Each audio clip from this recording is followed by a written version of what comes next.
This video is supported by patrons like you. If you'd like to become a patron, please head over to patreon.com/Matt Jarbo. Just $1 per month really does help keep the Netflix account paid in full. When it comes to the Joker, when it comes to that movie, over the course of the past month and a half, or almost 2 months now, it's been almost a nonstop battle, right? It's been a nonstop battle about whether or not this movie is going to negatively impact society, whether or not people are going to storm movie theaters dressed as a crown prince of crime and commit atrocities.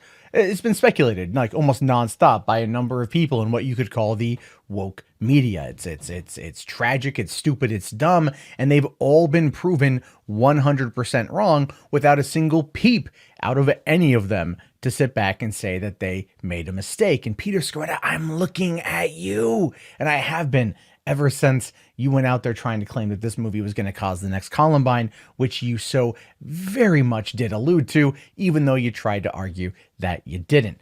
Sorry, your tweets say the exact opposite. However, that being said, once the movie came out and the movie grossed $96 million in its opening weekend, the tides kind of shifted.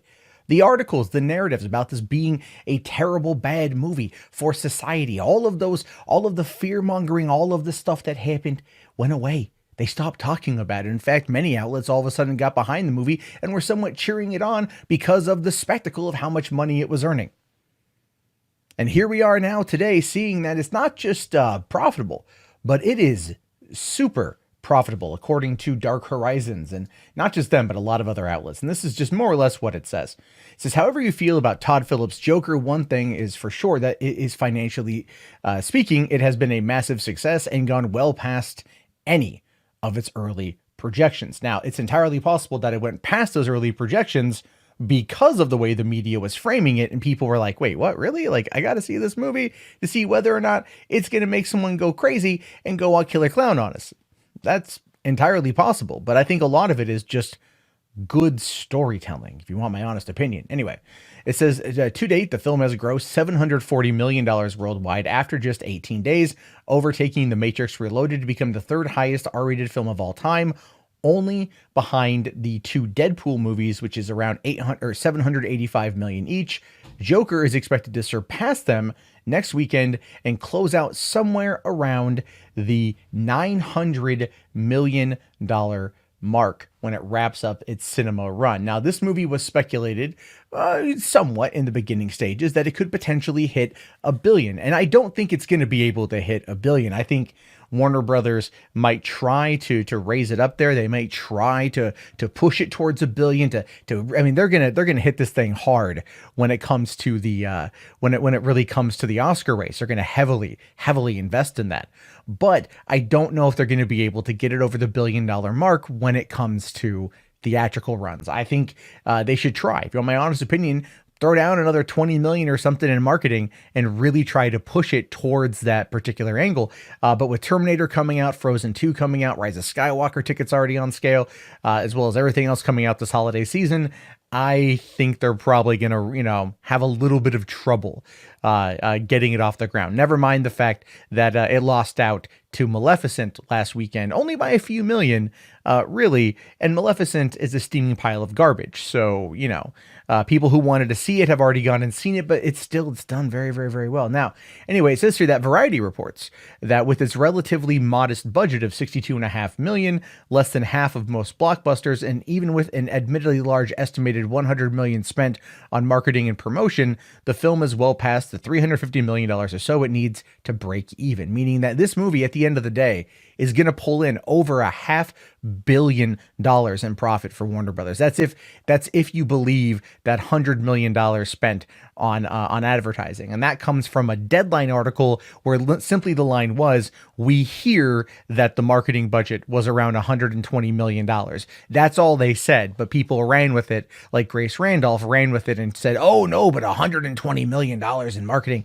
It said we hear. So we don't know how much it is, but one could argue that they probably did spend around that amount of money on it. Although they could have not asked for better free marketing coming from the access media that were trying to label the movie as the Citizens Kane of school shooters, because that's what they were trying to do for a while. So this movie has been massively successful, and let's look at why it is massively successful. Well, a lot of it has to do with the fact that, like I said, it's just good storytelling. Whether or not you feel the movie is predictable, which, to be fair, it's called Joker. You kind of know what's going to happen. You kind of can at least put the pieces together as the story progresses as to where it's gonna end up. I mean, it's not like it's a wholly original idea. You're gonna kind of know, but the performances and the pacing and the sets and the lighting and the cinematography and the soundtrack and the score, they were all excellent. They were all fantastic. This movie sucks you in. It makes you feel uncomfortable, uneasy. And at the end of it, you're still left with a lot of conflicting emotions, which is ultimately the point. And that actually gets you to talk about it more, think about it more, and analyze it more, which was the whole point of a character study like this. But the great thing is, what I hope comes from this, and I think this needs to be a real factor moving forward with these kind of movies, with comic book films, is that focusing more on story, good storytelling with good acting over spectacle, is something that is absolutely going to help usher in a new era of these types of movies. As much as I love the Marvel Cinematic Universe, and I do, I agree that it's homogenized. It looks the same, it feels the same, and that's by design. That is really by design. Like Bob Iger tried to say that Black Panther was one of the best movies ever made, and I don't know what he was smoking. It felt like I was watching anything else in the MCU, but it's still a fine movie in my opinion. It's not groundbreaking. It's not earth shattering like, well, Joker is. Joker caused that much of a stir because it made people uncomfortable, and they didn't know how to manage their emotions. So they decided to lash out against it. Because we as humans, we tend to want to kill what we don't understand. And quite frankly, a lot of people in Hollywood don't understand why a story like this is interesting in this day and age. So they fear it. They want to take torches and pitchforks to it. And at the end of the day, it ain't like an ogre. It's more like Shrek. It's not so much lovable, but you can tolerate its existence. However, I do really wonder if we're going to see a shift here from Warner Brothers or other studios with these, I don't want to say micro budget films. I mean, 65 million is micro compared to what most comic book movies have, but just really telling these kind of very simple, straightforward stories that act as good vehicles for great actors with these great characters, and really kind of dive into that type of the psyche of the superhero world. And I think after all of these years of making these kind of comic book movies and how they've hit maximum impact with Endgame this year, I think people are ready for that other side. And Warner Brothers, against all odds, is going to profit greatly off of this movie, so much so that they might take it all the way to an Oscar win. And I guarantee you they will be nominated. Whether or not Joaquin Phoenix wins Best Actor or Todd Phillips wins Best Director, I don't know, but it will definitely be nominated, and it will definitely be something people will tune in and pay attention to, because they want to see if something that's a comic book movie can buck against all the other Oscar bait that comes out around this time of year. So